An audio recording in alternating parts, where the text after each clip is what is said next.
Hey everyone, this is test prep for question 7. Question 7 is a bit subjective, which is interesting, but here's the guidelines. Use an appropriate cadence at each phrase ending. We'll talk about that.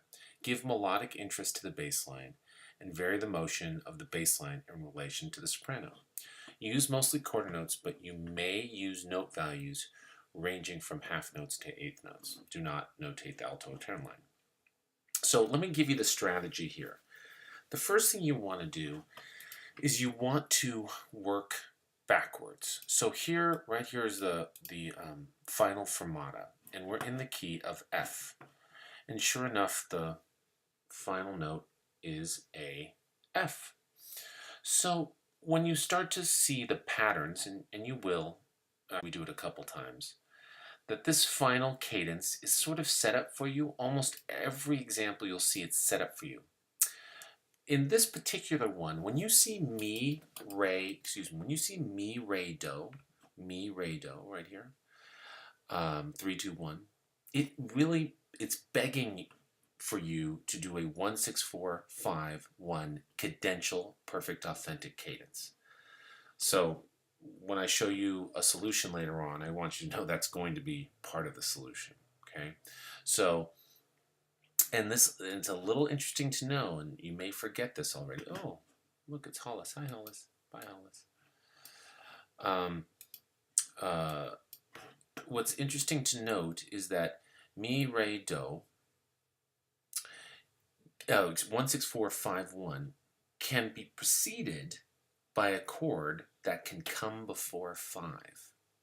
So 1, 6, 4, 5, 1. So this right here actually can be something that can come before 5, even though this note is a 1, 6, 4 chord. Because remember, 1, 6, 4, and 5 are the same chord. Now look, we're going to back up to the next fermata. This fermata is on a G. And you have to ask yourself, what chord goes with G in the key of F? Okay, so let's see, what chord can go? Let's see, we have G. Well, G minor is a 2 chord. You wouldn't end on a 2 chord. A cadence doesn't happen on a 2 chord, so we don't want that. A C chord, a C7 chord, a 5/7 chord would certainly work. C, E, G, and B flat. That's a possibility, okay?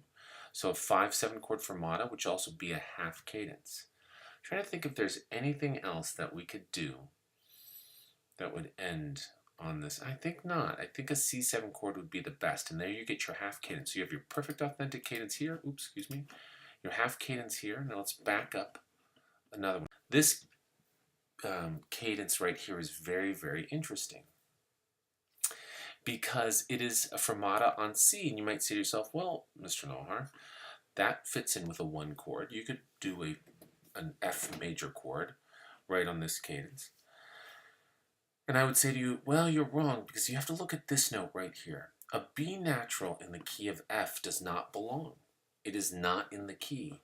So whenever you see something like this, and we're not in a minor key, we're in a major key, a bell should ring very loudly to say that this chord right here is a secondary dominant.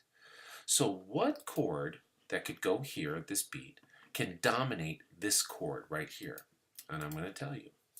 So if we assume, and we should, that this is a C chord, and that this is the 7th scale degree of that C chord, then this right here is a G chord, a G7 chord, okay?